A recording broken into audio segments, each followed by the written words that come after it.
प्रजनन तंत्र का मतलब होता है रिप्रोडक्शन सिस्टम। रिप्रोडक्शन जैसे कि एग्जाम्पल के तौर पर आप तो जानते हैं हर एक जीव अपने जाति की वृद्धि के लिए रिप्रोडक्शन करता है। जैसे कि मान लीजिए आप लोग देखते होंगे तो पेड़ पौधा भी अपनी संख्या में वृद्धि करने के लिए क्या रिप्रोडक्ट करता है, उसी तरीके से जीव भी अपनी संख्या में वृद्धि करने के लिए रिप्रोडक्शन करता है। ठीक है, रिप्रोडक्शन का मतलब होता है जो आदमी मतलब नर और मादा आपस में सेक्सुअल संबंध बनाने के पश्चात रिप्रोडक्ट करता है, एक नए बच्चे का निर्माण करता है। उसमें जो अंग काम करता है उसी को हम लोग क्या बोलते हैं, प्रजनन तंत्र। ठीक है, अब यदि आपको पूछा जाए तो प्रजनन तंत्र में बच्चे का निर्माण होता है कैसे, तो आप लोग पहले से ही जानते हैं जो नर के तरफ से आपका स्पर्म का निर्माण होता है। स्पर्म का निर्माण होता कहाँ पे है, टेस्टिस से यानी कि वृषण से आपका स्पर्म का निर्माण होता है। और आपको मादा में कहाँ से, ओवरी से, अंडाशय से अंडाणु का निर्माण होता है। और वही स्पर्म और अंडाणु आपस में क्या होता है, फर्टिलाइज होता है। फर्टिलाइज होता कहाँ पे है, फैलोपियन ट्यूब में। और फर्टिलाइज अंडाणु कहाँ जाता है आपका, गर्भाशय में। यदि आपको पूछा जाए कि फर्टिलाइज अंडाणु फैलोपियन ट्यूब में ही क्यों नहीं पूरा विकास करता है, क्योंकि वहाँ पे फट जाएगा, स्पेस कम होता है। विकास हो जाएगा तो क्या हो जाएगा, फैलोपियन ट्यूब फट जाएगा, स्पेस कम इसीलिए उसको धक्का मार करके कहाँ पर पहुँचाता है, गर्भाशय में। और गर्भाशय में क्या, तो उसको आप चारों ओर से स्टोर करके बच्चे यानी एम्ब्रियो के निर्माण करता है। एम्ब्रियो के पश्चात आप लोग देखिए किसका निर्माण करता है, बच्चे का निर्माण करता है। ये सब प्रक्रिया जो आपके बच्चे के निर्माण में जो कहलाता है वो क्या कहलाएगा, प्रजनन तंत्र। अब आपको जानते हैं प्रजनन तंत्र में कौन कौन आगे भाग है, नर और मादा। नर प्रजनन तंत्र का अलग अलग अंगों के माध्यम से भाग लेगा और मादा का प्रजनन तंत्र अलग अलग माध्यम से भाग लेगा। जैसे कि आप लोग पहले से ही लिख चुके हैं, नर प्रजनन तंत्र में कौन कौन एरिया भाग करते हैं, वृषण, ठीक, अधिवृषण, शुक्रवाहिका, शुक्राशय, मूत्रमार्ग और शिशन प्रोस्टेट। इन सब के माध्यम से आपको क्या होता है, आपका स्पर्म का निर्माण होते हुए महिलाओं में प्रवेश करता है। तो आपको यदि पूछा जाए तो पहला पार्ट कौन है, वृषण। आपको जानते हैं बॉडी से बाहर की ओर 2 सुपारी आकार का लटका हुआ रहता है। उसको आपको यदि पूछा जाए तो वो आपका जो वृषण होता है, जो मतलब आपके शरीर से बाहर आता है, तो शरीर से बाहर रहने के क्या मुख्य कारण है, टेम्परेचर मेंटेन करने के लिए, वो टेम्परेचर को मैनेजमेंट करते हैं। यानी कि आपको जानते हैं नर में यानी कि पुरुषों में स्पर्म के निर्माण करने के लिए आपको बॉडी का जो टेम्परेचर से 1-2 कम होना चाहिए, कम टेम्परेचर होना चाहिए। और इसलिए ये आपके बॉडी से बाहर लटका हुआ रहता है, ताकि आप लोग गर्मियों में देखते हैं बाहर की ओर रहता है और सर्दियों में ये आपकी बॉडी से चिपक जाता है। क्यों, उसको टेम्परेचर चाहिए और जितना टेम्परेचर चाहिए वो आपको सर्दियों में आपके बॉडी में टेम्परेचर के कारण आपके शरीर की तरफ सिकुड़न उसका हो जाता है। तो आपको यदि पूछा जाए ये बॉडी से बाहर क्यों रहता है, तो टेम्परेचर को कंट्रोल करने के लिए। क्यों, क्योंकि स्पर्म के निर्माण करने के लिए आपको बॉडी से 1-2 टेम्परेचर कम होना चाहिए। ठीक है, और वही आपका स्पर्म का निर्माण करता है। लेकिन वही एक हार्मोन का भी निर्माण करता है। आप लोग जानते हैं पुरुषों में एक आपका सेक्सुअल हार्मोन होता है, सेक्सुअल हार्मोन होता है। वो कौन सा हार्मोन है, टेस्टोस्टेरोन। उसका भी स्राव कौन से करता है, आपका टेस्टिस। आपको यदि पूछा जाए टेस्टिस का मुख्य काम क्या होता है, सेक्सुअल हार्मोन पैदा करना, और आपका सेक्सुअल एक जो आपका क्या सेक्स करते समय जो आपके स्पर्म निकलता है शुक्राणु का निर्माण करना। तो 2 काम हुआ, कौन काम हुआ आपका, एक हार्मोन प्रदान करा, कौन सा हार्मोन, टेस्टोस्टेरोन, और एक स्पर्म का निर्माण करना। आप लोग जानते हैं शुक्राणु कितना होता है आपका पूरे बॉडी में, तो लगभग आप जानते हैं शुक्राणुओं की संख्या 20 से 30 मिलियन होता है आपको। ठीक है, 20 से 30 मिलियन होता है। और शुक्राणु आपकी बॉडी में कितना घंटा जीवित रहता है आपका, लगभग आपके बॉडी में यह 30 दिन तक जिंदा रहता है। ठीक है, और ये आप यदि आपके शुक्राणु महिलाओं में जब चला जाता है तब कितना घंटा जीवित रहता है, 72 घंटा। कितना, 72 घंटा। आपको यदि पूछा जाए महिलाओं में जाने के पश्चात शुक्राणु कितना घंटा जीवित रहता है, 72 घंटा। और पुरुषों में ये शुक्राणु यानी कि स्पर्म कितना 30 दिन तक। और शुक्राणुओं की यदि लंबाई पूछा जाए तो बहुत छोटा होता है, 5 micron. 5 micron minus 5 micron 5 micron.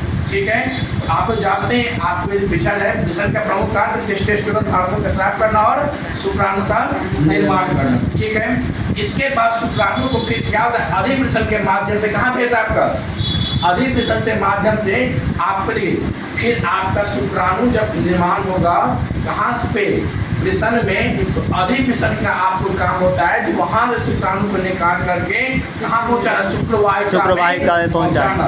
और शुक्रवाहिका के पश्चात ये कहाँ है, तो शुक्राशय में, और शुक्राशय के बाद कहाँ जाएगा, प्रोस्टेट में, मतलब मूत्र मार्ग में।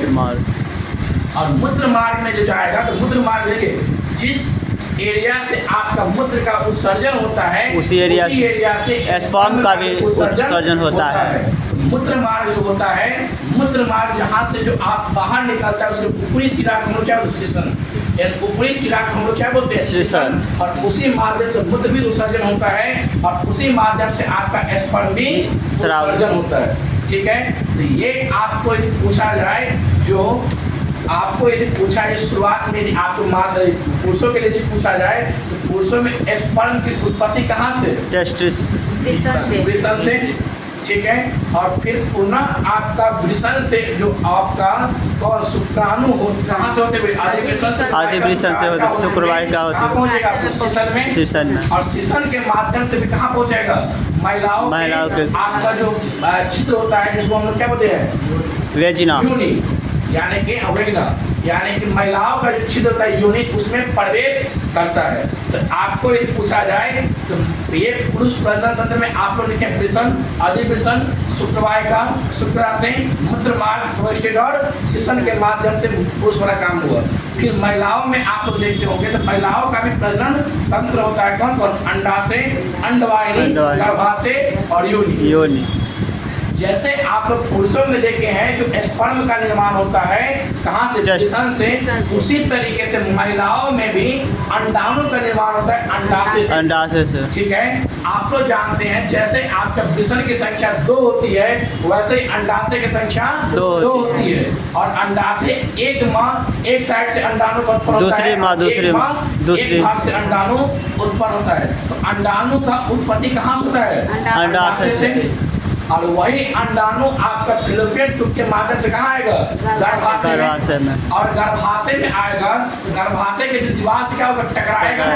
और टकराएगा तो यदि वो अंडाणु फर्टिलाइज नहीं है, दीवार से टकराने के बाद क्या नष्ट हो जाएगा, दीवार से टकराएगा तो ब्लडिंग हो जाएगा। और ब्लडिंग क्या हो जाएगा, योनि के माध्यम से बाहर निकल जाता है। ये प्रक्रिया आपका शुरुआत कब होता है, 12-13 वर्ष की अवस्था में।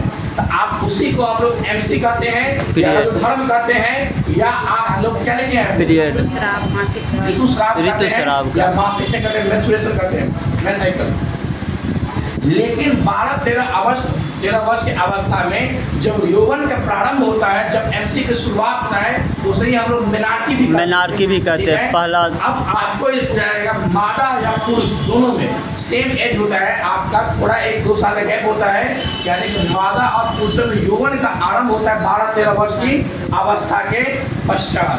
ठीक है, 12-13 वर्ष के पश्चात जैसे आप लोग जानते हैं क्या होता है, महिलाओं में MC का शुरुआत होगा वैसे ही पुरुषों में स्पर्म की शुरुआत होता है। ठीक है, और ये जो आपका महिलाओं में अंडाणु कब तक बनते रहता है, अंतिम 50 साल तक अवस्था तक बनते रहता है। वैसे ही पुरुषों में भी शुक्राणु कब तक बनता है आपका, 50 से 60 वर्ष की अवस्था तक बनते रहता है। इसका मतलब दोनों का कमोबेश लगभग एज एक सेम है, 50-60 के मध्य तक ये आपका अंडाणु बनते रहता है। तो इसीलिए कहा जाता है कि धीरे धीरे अंडाणु की संख्या जब 11-12 वर्ष की अवस्था में जो निर्माण होगा तो धीरे धीरे कम होगा, ज़्यादा कम होगा, स्वाभाविक बात है कम होगा।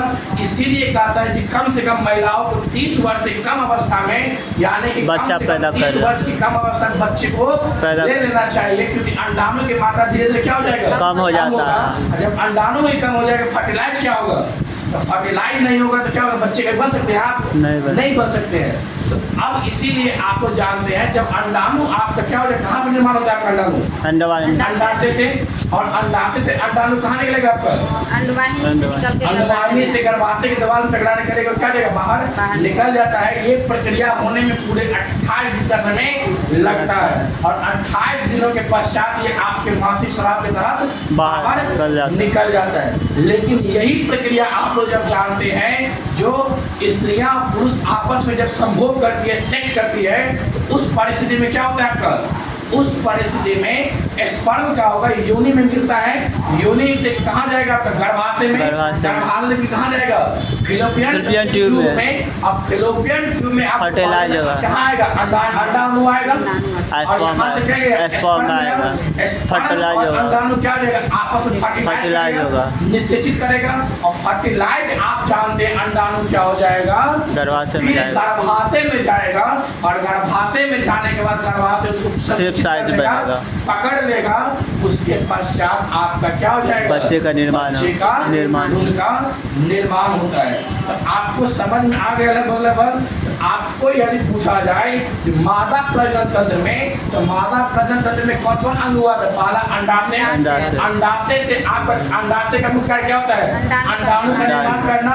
और अंडाशय ही 2 सेक्सुअल हार्मोन पैदा करता है। प्रोस्ट्रोजन, एस्ट्रोजन। जैसे आपको पुरुषों में सेक्स हार्मोन कौन सा है? टेस्टोस्टेरोन। उसी तरह महिलाओं का सेक्स हार्मोन कौन सा है आपका? प्रोस्टेरोन, एस्ट्रोजन। और उसी हार्मोन के सहायता से क्या निकलता है आपका? अंडाणु का निर्माण होता है। और अंडाणु यदि फर्टिलाइज ना हो तो एमसी के माध्यम से बाहर निकल जाएगा। और वही अंडाणु यदि फर्टिलाइज हो तो क्या हो जाएगा? पीरियड नहीं होगा। ठीक है, बच्चे का निर्माण कर देता है। ये पूरा एरिया क्या कहलाता है आपका? मादा प्रजनन तंत्र। अब यही बच्चा का निर्माण होने के लिए क्या होता है? जो आप जानते हैं, बच्चा क्या हमेशा संभोग करने से बन जाएगा? नहीं, उसके लिए एक परिस्थिति उत्पन्न है। यानी कि जब आपका एमसी का निर्माण हुआ है उसके 14 दिन बाद या 14 से 18 दिन, यानी कि इस दोनों के मध्य में आप यदि आपस में संभोग करते हैं तब आपका गर्भ में बच्चा पनप सकता है। दूसरा, आपका जो क्या है, अंडवाहिनी या गर्भाशय किसी भी प्रकार का उसमें सूजन न हो और संक्रमण न हो। दूसरा, जो आपका जो देखिए, हमेशा लड़का के भी याद रखना है, लड़का का जो स्पर्म होता है, शुक्राणु होता है वीर्य में शुक्राणु का शुक्राणु का संख्या यदि समान नहीं होगा आपका क्या हो जाएगा? बाप आप नहीं बन पाओगे। आप लोग देखते हैं, बस लड़का भी बहुत सारा अपने युवा अवस्था में गलती कर बैठता है, जिसके कारण ये समस्या आपको देखने को मिलता है। इसीलिए आप जानते हैं उसमें शुक्राणु की संख्या यदि समान ना होगा तो उसका शुक्राणु में ताकत नहीं होगा, और उसका शुक्राणु यदि ताकत नहीं होगा तो क्या हो जाएगा? महिलाओं के अंडाणु को फर्टिलाइज ही नहीं कर पाएगा। फर्टिलाइज नहीं कर पाएगा तो कैसे बाप बन पाएगा? इसीलिए कमी बाप में भी होती है, कमी लड़का में भी होती है, कमी लड़के में भी होती है। इसीलिए आप लोग याद रखना, जब चेकअप करवाना हो तो लड़का और लड़की दोनों का चेकअप करवाना होता है, क्योंकि आदमी गलती दोनों तरफ से होता है। ठीक है, समझ में आ गया होगा। तो गर्भ धारण के लिए उपयुक्त परिस्थिति है। नर और मादा का जो आपका प्रजनन अंग था वो आप बारीकी से देख लिए हैं। अब आप लोग जानते हैं कि बच्चे का निर्माण होगा कैसे, तो फिर पुनः हम आपको दोहरा कर दें। स्पर्म, शुक्राणु, फिर अंडाणु आपस में निषेचित होगा। निषेचित कहाँ होगा? फिलिपियन ट्यूब में। फिलिपियन ट्यूब के माध्यम से कहा जाएगा? गर्भाशय में। गर्भाशय में किसका निर्माण होगा? भ्रूण का। एम्ब्रियो में आप लोग देखते होंगे निषेचन के लगभग 10 सप्ताह तक में एम्ब्रियो का 3 आपका लेयर होता है। वो तब तक बच्चा नहीं बनता है, वो मांस का थैली बना रहता है, उसको 3 लेयर बांटा गया। कौन कौन आप लोग लिखे हैं? Mesoderm, ectoderm. यानी कि पहला परत को बाहरी परत क्या बोलते हैं? एक्टोडर्म। और मध्य को हम क्या? मेसोडर्म। और सबसे निचली को हम क्या बोलेंगे? मतलब अंदर को एक्टोडर्म। फिर आप वो जानते हैं जो जब आपका भ्रूण यानी कि आपका एम्ब्रियो 7वें और 9वें सप्ताह में होता है तो उस समय क्या होता है, हाथ पैर श्वसन तंत्र बन जाता है। यानी कि आपको यदि पूछा जाए तो बच्चे के पहले माह में भ्रूण का निर्माण होता है, ठीक है। दूसरे माह में क्या हो जाएगा, आपका हाथ पैर और श्वसन तंत्र पाचन तंत्र का निर्माण होता है। बच्चे के फिर तीसरे माह में क्या होता है, कंकाल तंत्र का निर्माण होता है। इसके बाद चौथे माह में सिर और शरीर पर रोए का निर्माण होता है। फिर आपके 5वें माह में आहार नाल और रुधिर अस्थिमज्जा का निर्माण होता है। छठे माह में एक छोटे शिशु का धारण करता है। 7वें माह में सभी अंग उसकी अच्छी तरीके से कार्य करने लगता है। और 8वें माह में वसा का जमाव होता है। इसीलिए आप लोग देखते होंगे वसा के जमाव के टाइम में आप लोग क्या होता है, जो बच्चा जन्म लेने लगता है वही बच्चा नहीं टिक पाता है, हो जाती है। क्योंकि 8वें माह में बच्चा, आपको याद रखना है, वसा का जमाव होता है। उस परिस्थिति में यदि आप बच्चे को निकालते हैं तो बच्चा जीवित नहीं रहता।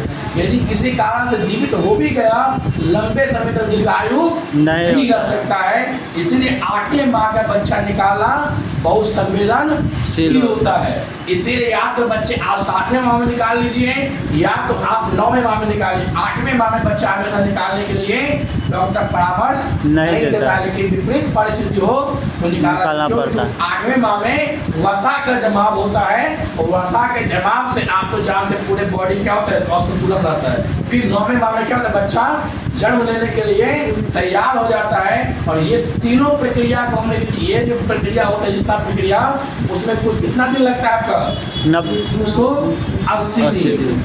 कुल कितना समय लगता है आपका, यानी भ्रूण बनने से लेकर के आपको गर्भ अवस्था तक और गर्भ से बाहर निकलने तक जो समय लगता है, तो कितना समय लगता है, 280 दिन। और बच्चे का जो पोषण आपका गर्भ के अंदर होता है वो किस द्वारा, आपको लिखिए किस, जरायु या अपरा या प्लेसेंटा के द्वारा। और इसके बाद आप जो जानते हैं, महिलाओं के प्रसव क्रिया के माध्यम से शिशु बाहर निकल जाता है। ये सब प्रक्रिया आपका क्या कहलाता है, आपका प्रजनन तंत्र। यानी कि कुल मिला के प्रजनन तंत्र आपका आज क्या हुआ, समाप्त हुआ। इसके आगे की तरफ आप लोग बढ़िएगा, पेशी तंत्र। और पेशी तंत्र आप लोग जानते हैं 2 प्रकार का पेशी तंत्र होता है, कौन, ऐच्छिक और अनैच्छिक। जो आपको इच्छा के अनुसार जो काम करेगा वो क्या हो जाएगा, ऐच्छिक। जैसे हाथ पैर आपकी इच्छा अनुसार काम करता है। और अनैच्छिक क्या होता है आपका, जैसे रुधिर, फेफड़ा, ब्लड, ये सब। इसी के साथ आज आपका पूरा बायोलॉजी का जितना भी सिस्टम था वो आपका समाप्त हुआ। इसके बाद आप बढ़िएगा जेनेटिक। धन्यवाद।